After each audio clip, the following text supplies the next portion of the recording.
Muito bem, estamos de volta com o nosso Gazeta Entrevista desta noite e eu tenho aqui o prazer de receber em nossos estúdios o ex-prefeito de Vitória, ex-deputado federal, especialista no tema de prospecção de petróleo e gás, funcionário de carreira do BNDES, já participou da gestão dos governos Sarney, Collor e Fernando Henrique Cardoso, Dr. Luiz Paulo Veloso Lucas. Ele tem 56 anos, é engenheiro de produção com pós-graduação em Desenvolvimento Econômico e Economia Industrial pela Universidade Federal do Rio de Janeiro.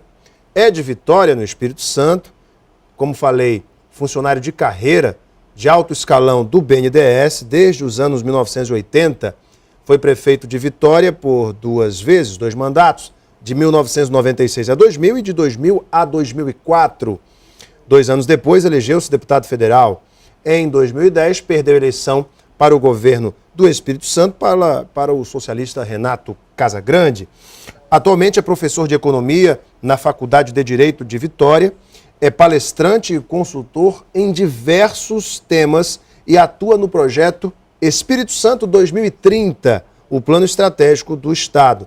O ex-deputado e ex-prefeito Luiz Paulo Veloso Lucas é uma autoridade no assunto exploração e prospecção de petróleo e gás e palestrou neste último fim de semana em eventos realizados pelo PSDB do Acre. Doutor Luiz Paulo, muito boa noite. Boa noite, Henrique. Prazer enorme estar aqui com você.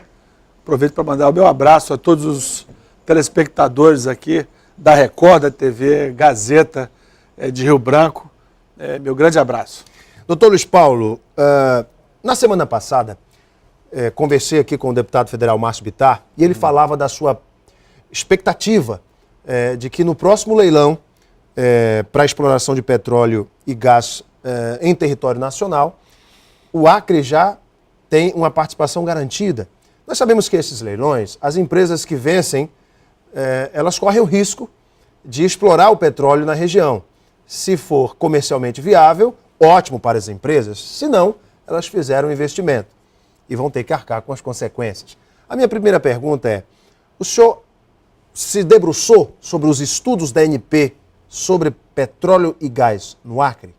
Olha, Alan Henrique, eu sou um especialista em modelos de parceria público-privado para a realização de investimentos em infraestrutura e participei, quando eu era deputado federal, de todo o debate sobre a lei do petróleo, sobre o modelo de exploração de petróleo e gás em nosso país. Esse é um tema muito colado à história da economia brasileira. Desde a criação da Petrobras, lá no governo Getúlio Vargas, depois o início da produção offshore na Bacia de Campos, nos anos 70. Foi uma decisão correta que o Brasil tomou. A gente não encontrava petróleo em terra, mas tinha petróleo no mar. Depois, em 97, com muita ousadia, o Brasil mudou o marco regulatório para fazer com que a Petrobras, continuando uma empresa estatal, tivesse que participar de uma disputa, de uma concorrência com outras empresas. E aí foi criado a ANP para regulamentar essa disputa, né? Que é um modelo que eu considero o melhor, né?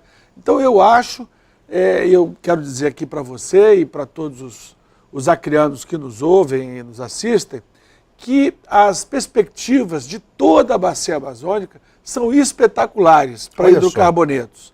Não apenas petróleo, mas também gás. Gás de xisto? Gás natural. Gás natural. O gás de xisto será uma experiência que ainda será feita. Mas, como eu te disse, a minha especialidade, eu não sou geofísico nem geólogo, né? Então, na verdade, o que eu posso dizer para você é que eu espero que o governo corrija o rumo que, vamos dizer assim, é da estratégia do governo no setor de petróleo e gás, que fez com que os leilões ficassem paralisados 5 anos, inexplicavelmente, permitindo essa brigalhada dos estados, né, e impedindo que o setor privado fizesse os investimentos. Veja só, a 11ª rodada, que foi feita há algumas semanas atrás, com campos, por exemplo, no Piauí. O Piauí hoje tem um campo extremamente promissor no delta do Parnaíba, né? E aí a aceleração dos investimentos, e daqui a pouco o Piauí será um grande produtor de petróleo e gás, vai ficar com seus royalties. Então eu fico pensando, os parlamentares lá não precisam ficar brigando pelos royalties que são gerados em outros estados, que eles serão produtores. O Amapá também, o Amazonas já é, vai ser também. O Rio Grande do Norte já é e vai crescer. Sergipe vai crescer. Quer dizer, é preciso que os leilões aconteçam todo ano. E é preciso que a gente traga e atraia o investimento privado para fazer esses investimentos. A chamada sísmica 3D. Sísmica 3D, eu vou explicar para você que está em casa. É uma espécie de tomografia, é uma ultrassonografia que a mãe faz para ver o filhinho, o feto lá dentro. É isso que os engenheiros fazem no solo, para tentar encontrar o petróleo encapsulado ou em condições de ser recuperado comercialmente. Ou seja, então as condições e as expectativas, as análises, são as melhores possíveis? Isso não é uma novidade, Alan, não é uma novidade desses dias. Há 5 anos que o Brasil não tem leilão. Então eu desconfio fortemente que o governo resolveu marcar os leilões esse ano para atiçar as expectativas eleitorais. Todos os especialistas acham que o governo agiu com oportunismo político. E eu que sou político também, e sou técnico também, eu quero dizer que eu acho também, mas é melhor que eles fazer o leilão é bom. Inclusive, fazer o leilão é bom. Ainda que por oportunismo político, ainda que tenha sido errado, ficar 5 anos sem fazer leilão, que bom. Que está acontecendo e que vai acontecer. O senhor é um dos autores do livro Petróleo, Reforma e Contra-Reforma no Setor Petrolífero Brasileiro, lançado pela editora Campos Elsevier em novembro do ano passado. Neste livro, o senhor e outros autores falam que o novo marco regulatório do petróleo, que criou esse sistema de partilha, acabou gerando toda essa briga dos estados e municípios em torno dos royalties, e que é um grande erro de estratégia econômica do país e representará no futuro anos de atraso e perdas enormes para o Brasil. Por quê?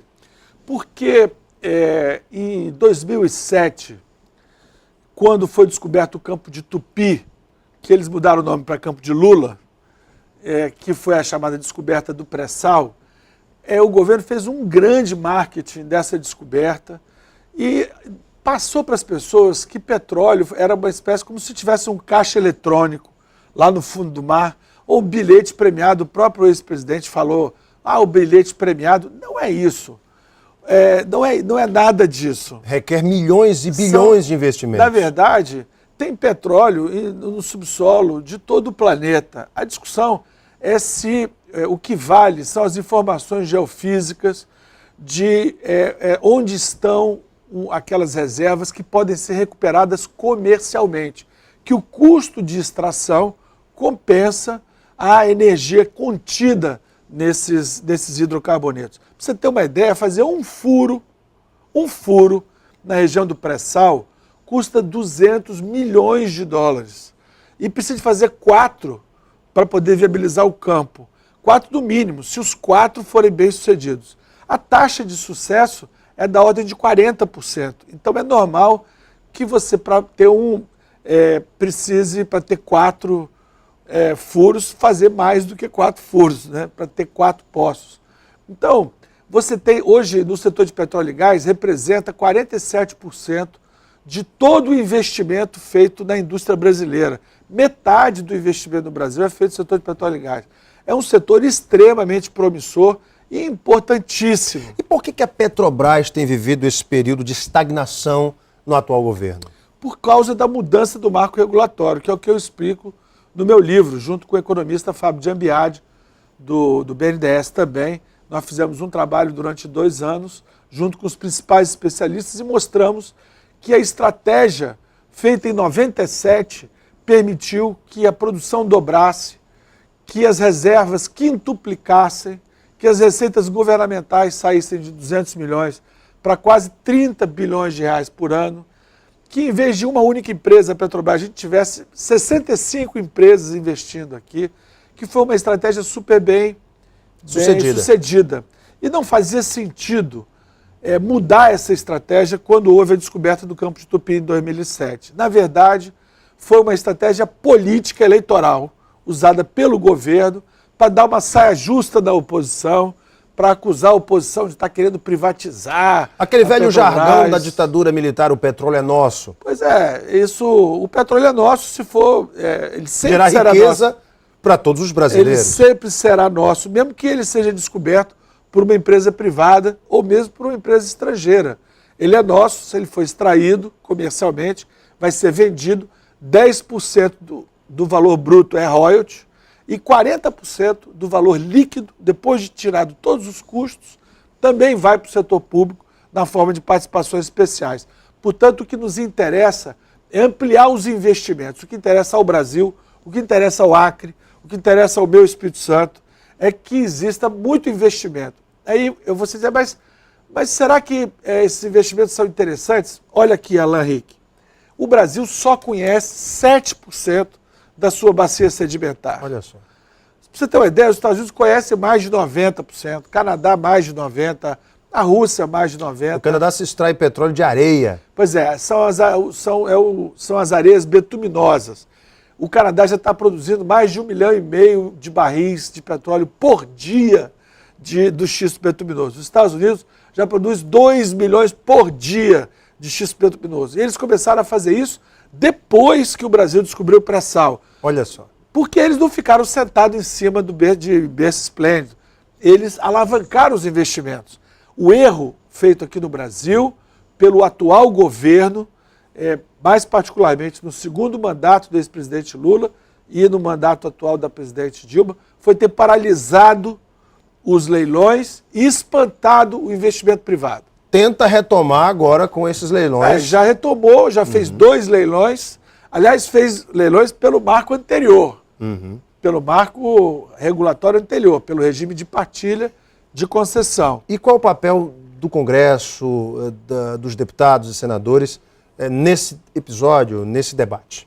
Em primeiro lugar, de cada bancada de deputados e senadores conhecer profundamente a matéria e conhecer as evidências. Não se deixar levar pelo discurso eleitoral ufanista de cima da hora. É uma coisa complexa. Imagina, um campo no pré-sal, ele está a 7 quilômetros de profundidade, está a 200 graus de temperatura.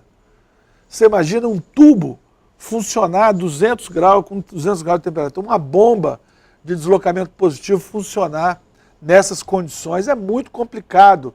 E é por isso que as empresas de petróleo, elas competem e cooperam umas com as outras, dependendo da circunstância tecnológica de cada campo.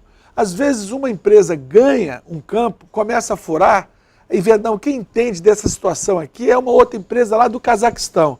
Aí oferece uma sociedade para ela. E assim a coisa vai.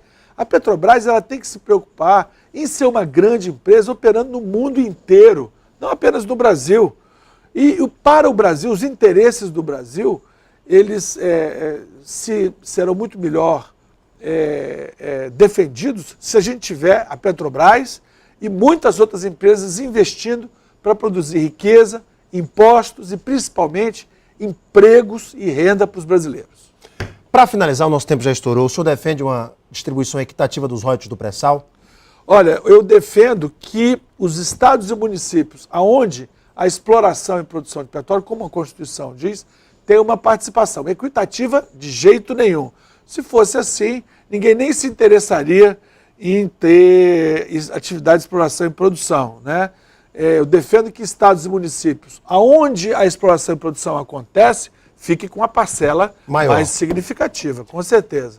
Muito bem, gente, o nosso tempo está esgotado. Eu recebi aqui o Dr. Luiz Paulo Veloso Lucas, especialista na área de prospecção de petróleos, que traz a boa notícia.